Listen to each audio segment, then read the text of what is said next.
De volta com o nosso espaço feminino, hoje no nosso tema família, a relação da família com a tecnologia, a nossa pauta. E hoje com a gente, pastora Gisela Xavier, psicóloga, pastor Ronaldo Lucena, a psicopedagoga querida Vânia Guatimosi. Querida, vamos então, queridos todos nós, vamos então fazer esse momento contínuo aqui nessa pauta. Pastora Gisela, assim, a relação da criança, da família, com a tecnologia, a gente sabe que pode ser e é, muitas vezes, uma relação boa, uma relação efetivamente que cumpre um papel.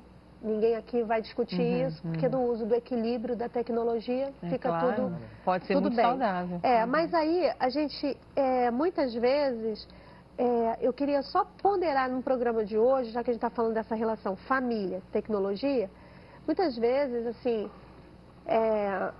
a família está reunida, cada um sentado com o celular, todo mundo aqui no celular e ninguém se olha, ninguém se fala, ninguém se vê, cada um no seu quarto, então no seu nicho. E existe essa ausência. Eu queria que a gente pensasse um pouquinho hoje aqui, pastor Ronaldo, Vânia, sobre essa ausência dessa comunicação presencial, desse toque, desse olhar. E essa é a nossa configuração atual mesmo, né? Cada um no seu quarto, cada um no seu iPad, celular, né? No seu note. Mas eu vejo assim, que é um exemplo assim, uma comparação muito simples, mas dá para entender. Você vê que a gente deixa a criança chupar a chupeta, tem mães que fazem tudo para ela usar a chupeta, para diminuir aquela ansiedade e ela se acalmar e você não ficar ali. Mas isso você descansa porque é bom para você, você bota a chupeta, mas lá pelos 2 anos você não tem que tirar. O sofrimento é maior para a gente do que para elas. Então, mesma coisa na internet. A internet é importante, mas a falta do toque é muito séria. Porque a gente sabe que a personalidade, né, Vânia, ela é formada até 4 anos, características, até 4 anos, 5 anos de idade, os que estão muito espertos, 4 anos, né? Mas a formação da identidade como homem e mulher é aos 9, 10 anos. E a gente já está vendo que a gente vai substituindo, né, a nossa presença com a internet, porque eles ficam ali ligados, é muita informação.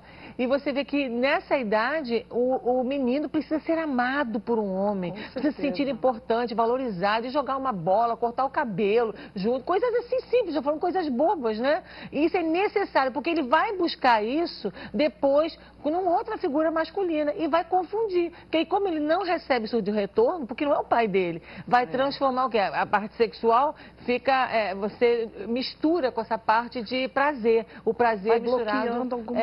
Então isso traz confusão para a mulher também, a necessidade de ter uma mãe que está ali atuante, que vem e convida, hoje vamos fazer palha italiana, vamos aprender hoje com a mamãe, entendeu? Pipoca, e se ela tiver mais que é uma coisa idade, se tiver mais idade, eu puxo muito minha filha, ela tem 24 anos, sabe com que idade ela tem? 24 anos, mas eu puxo muito para estar comigo, porque hoje na hora de sair, ela falou, aí mãe, você vai falar sobre isso? Aí tava eu no celular, tava a Milena e tava a Rebeca na mesma cama, na minha cama, sentada. Eu falei, ai, meu Deus. Aí eu falei, mas é bom que a gente pelo menos está junto. É coisa importante que você está fazendo, Milena? É coisa importante que você está fazendo, Rebeca? Mas tem que estar fazendo isso. O toque é muito importante. Essa coisa de pegar, eu amo você. Porque a mãe esquizofrênica, como é que é? A mãe doente mesmo, né? É aquela que fala, eu te amo, mas ela tá dura. Não reage, né? Ele tá sem comida, ele tá sem afeto, tá, né? Aquela coisa. Mas me ama, como assim me ama? Então, é estar Parece junto. A coisa só virtual, e a internet, né, fica substituindo. E a gente acha que não é para dar limites mais. Eu estava comentando aqui, né? Quando eu ficava muito tempo lá embaixo com as minhas amigas no Play, minha mãe falava que estava na hora de subir. Ou meu pai, quando ele chegava, falava, está na hora de subir.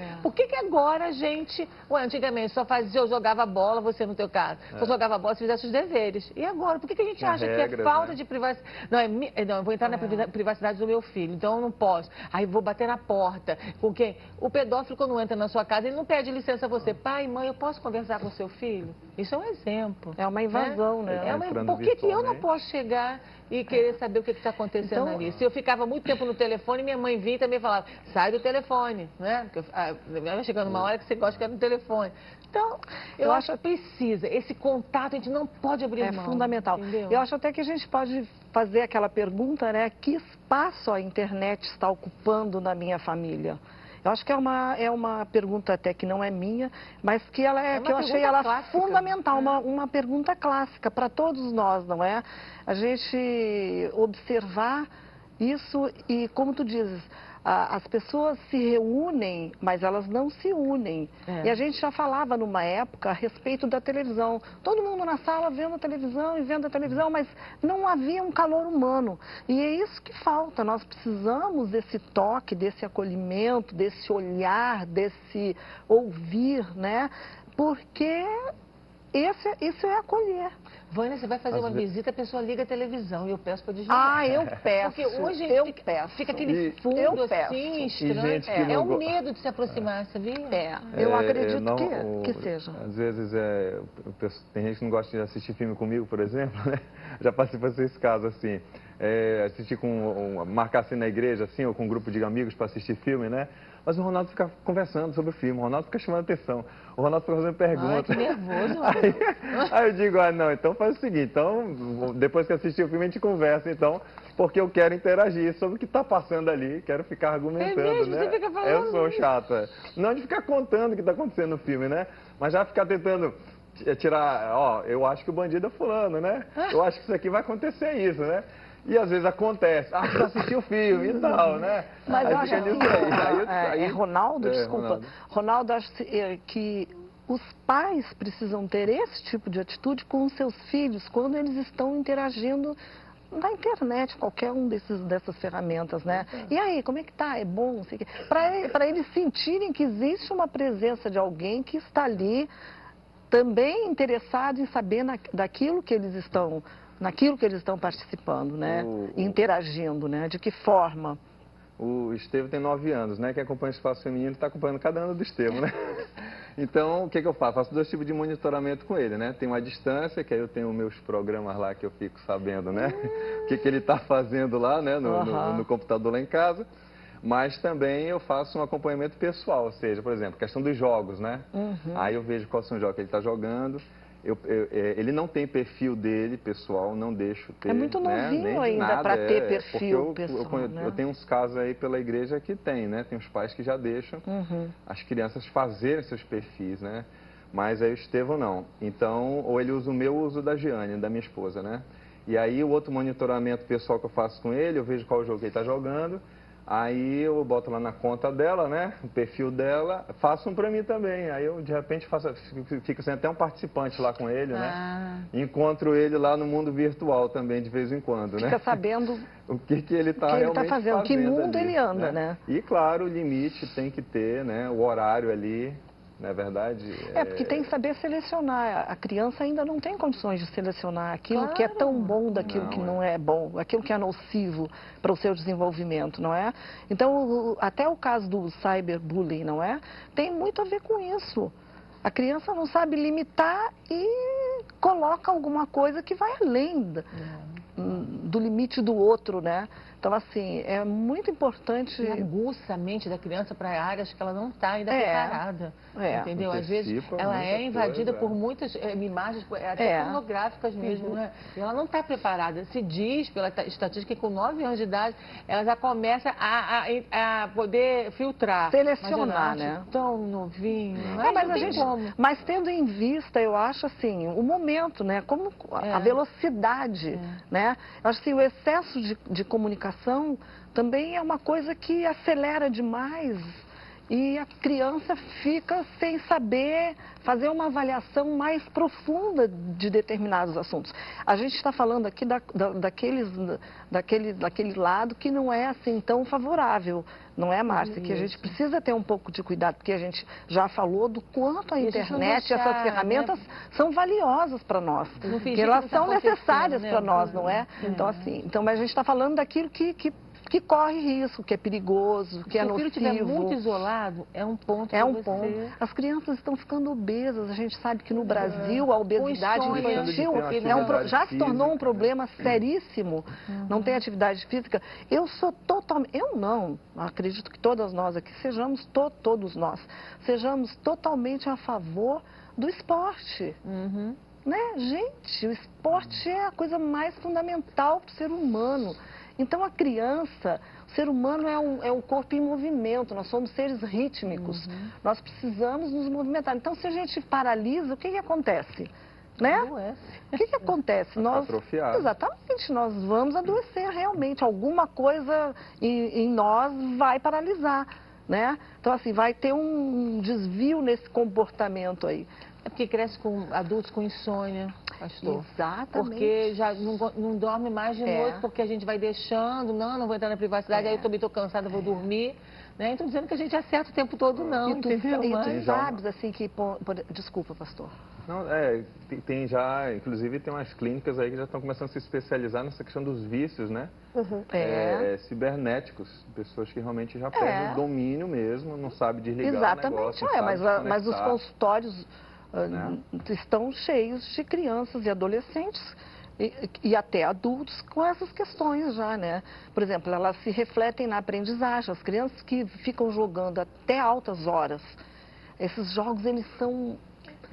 Nossa, eles estimulam demais, excitam a criança, né? Então a criança vai dormir e aí ela acorda, vai para a escola com aquela ansiedade, aí não se concentra, não aprende, não é? Então cria toda uma questão de instabilidade da criança, onde vai afetar a aprendizagem dela, a construção da sua aprendizagem, né? Agora, essa questão dos pais, que eles precisam saber, entender.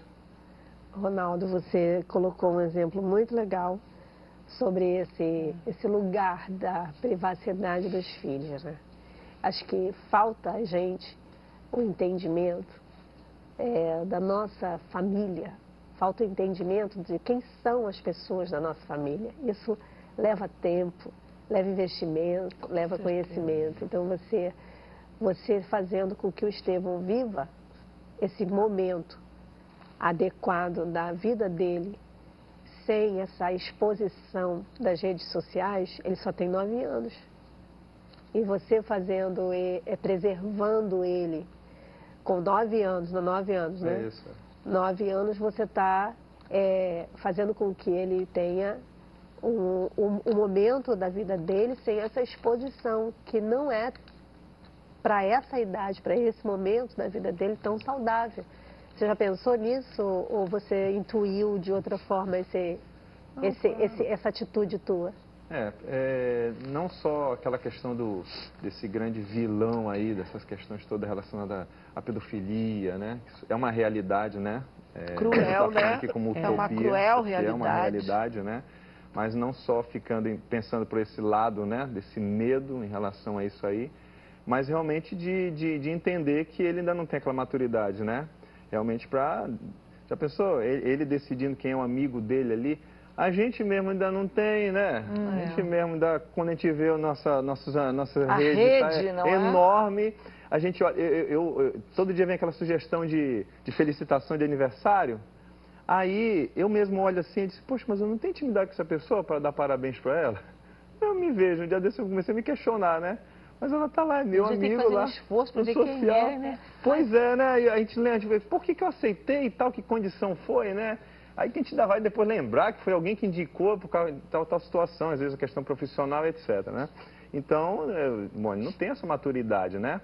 De estar ele definindo isso de jeito nenhum, né? A questão de jogos também, né? Se deixar, que é todo tipo de jogos, né? Mas aí, né? Então a gente conversa, fala agora. Eu gosto sempre de dizer ali o porquê, né? Eu acho legal quando a criança pergunta e você para ter aquele tempo. Não, tudo bem. Eu penso comigo, tá me desafiando, né? Por quê, né? Porque não é mais tempo de você chegar e dizer, não, você não vai fazer isso porque eu não quero, porque eu não gosto desse jogo. Ele vai fazer de alguma forma. Então, eles vão querer, por que eu não posso? Vamos na palavra, mostrar realmente para ele, né? Realmente os princípios bíblicos ali, ou então princípios negativos que estão ali. Filho, tá por causa disso, né? Para ele entender. Você entendeu? Eu entendi. Isso é respeitar a criança. Pois é. Isso é realmente respeitar a criança. Isso, às vezes a gente embola tudo, a gente não sabe o que é privacidade, porque só tem privacidade quem pode ser responsável por ela. Com certeza. Isso é muito relevante, porque às vezes a gente acha assim, não posso, isso aqui é a privacidade do meu filho. Mas ele é responsável no sentido de maturação, de maturidade. Ele é responsável por todas as consequências do que concerne uma privacidade. Então, partindo desse ponto de vista, a criança, ela não tem maturidade para viver essa realidade chamada privacidade. Muitas vezes nem adultos têm. Não, os adolescentes precisam ser também até monitorados de uma certa forma, não é? Exato, é bom que haja exatamente essa ação dos pais. E o que eu estou querendo aqui colocar, até tentando esclarecer, é que a privacidade vai acontecer na vida dos filhos a partir do momento que eles tenham a condição de assumir suas próprias vidas.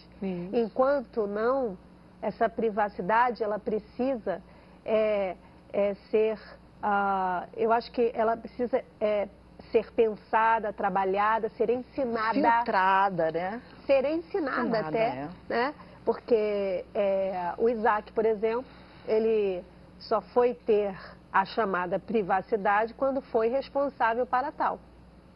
Isso. Com a idade adulta, com condições de arcar com suas próprias escolhas financeiras, inclusive, porque já se mantinha, enfim, e tal. Aí sim, aí você tem a sua privacidade, porque você foi trabalhado, né? Foi ensinado para tal. Né? E conquistou ali, né? Isso. Mas assim, não foi jogado na cara dele, agora isso aí é sua privacidade, te vira. Não, não é isso.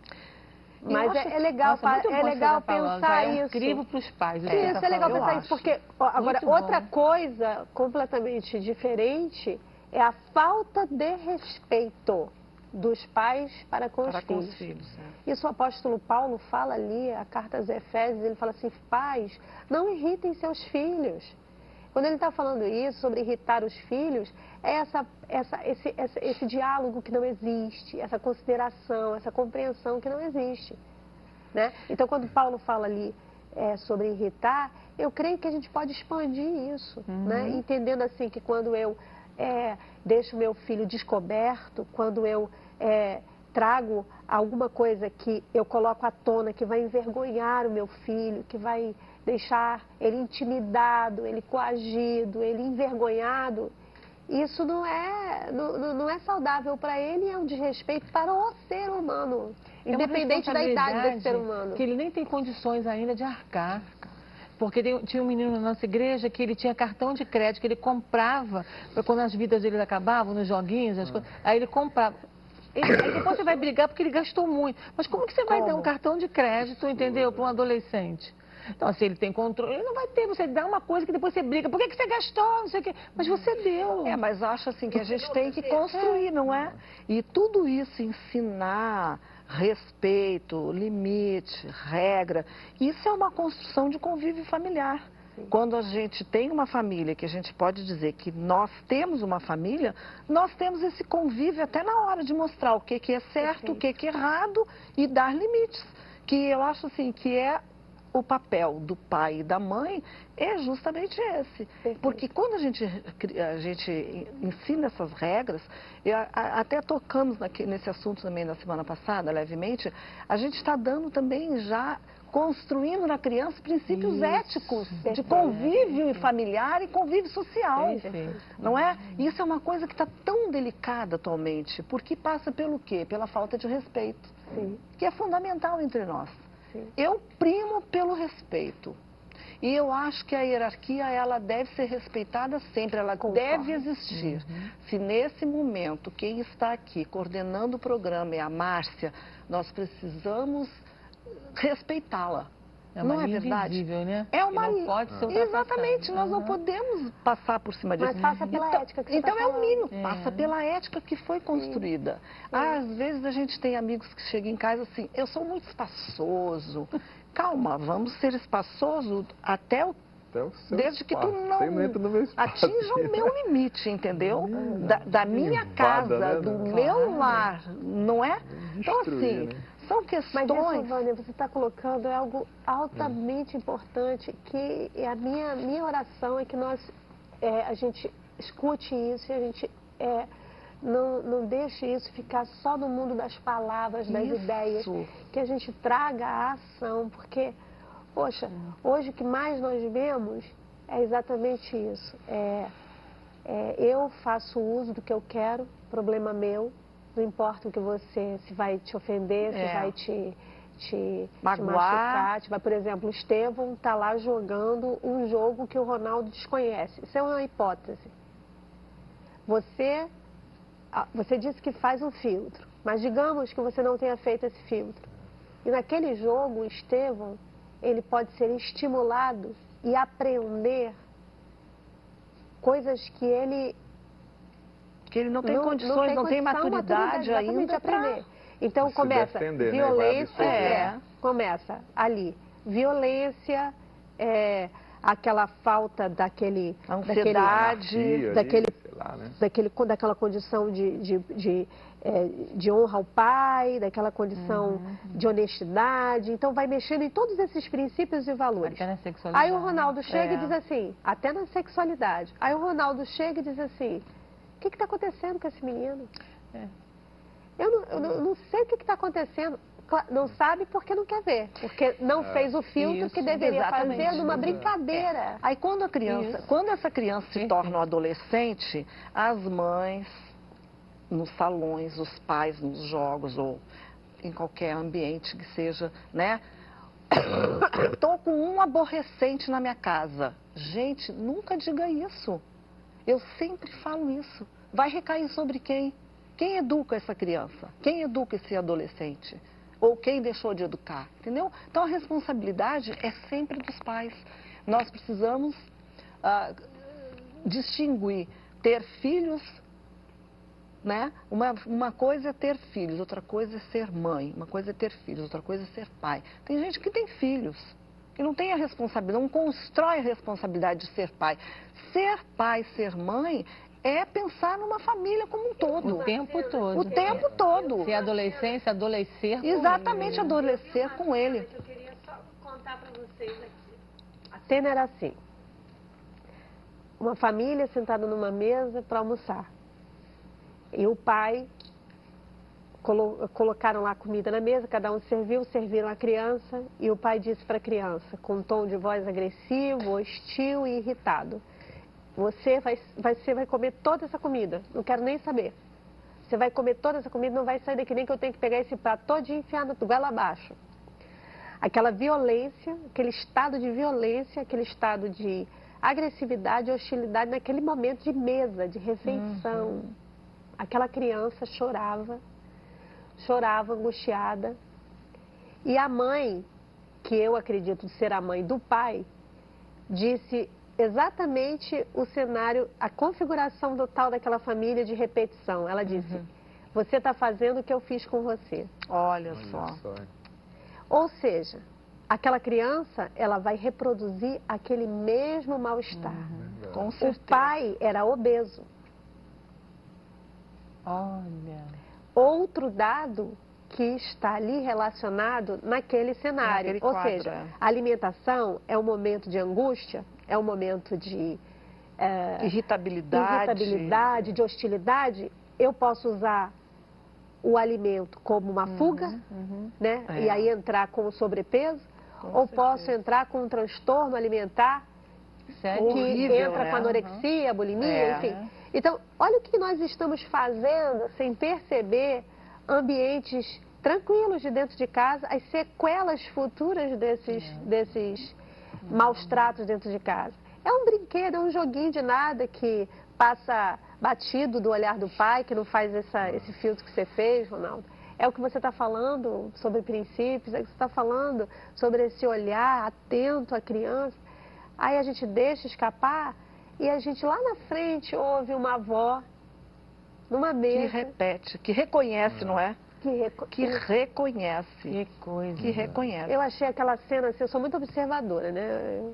Eu ando assim atenta aos detalhes, os acontecimentos, não é? E aí, olha só aqui. Naquela questão que você falou de irritar os filhos, relacionada a essa questão da tecnologia, a história aquela famosa história, né, do faço o que eu digo, mas não faço o que eu faço, né? E às vezes tá lá, aí né, a criança não pode, o adolescente não pode, tal, tudo limitado, não sei o quê. Mas tá vendo o pai e mamãe lá viciado, múltiplos de dispositivos, celular aqui, o tablet aqui, o notebook na frente. E tem um detalhe, nós nos construímos por exemplos. Por isso é que essa avó falou isso. Exatamente. Você está reproduzindo aí o meu exemplo. Pois é. Aí eu citei esse exemplo para dizer uma coisa boba, pode ser uma hora de botar um almoço, o que tem? Não tem nada a ver. Vai provocar uma angústia, o uso do celular inadequado, o uso de um jogo inadequado, o uso do mecanismo de internet inadequado, bobagem, nada a ver. Mas vai gerar uma sequela futura que a gente precisa estar hoje. Que precisa depois ser tratado, não é? Prevenção, né? Claro. Aí depois a gente fica naquela coisa, vamos dar abraço, que o abraço ele aquece, o abraço... Porque já se perdeu, né? Uma coisa que era tão natural antes. Estamos tendo que agora tem que fazer todo um trabalho. Uma coisa extraordinária. Tem que coração com coração. E um abraço é uma coisa tão fundamental, né? Ó, vamos fazer o seguinte, vamos pro quadro Curta na Tela, dá uma olhadinha aí.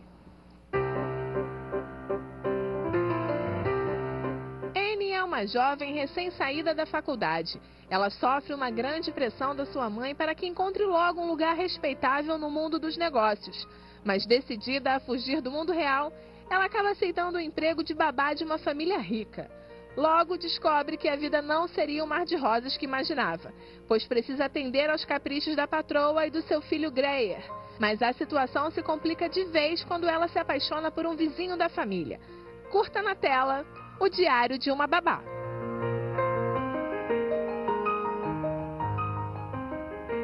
É exatamente o que a gente está falando, esse filme aí.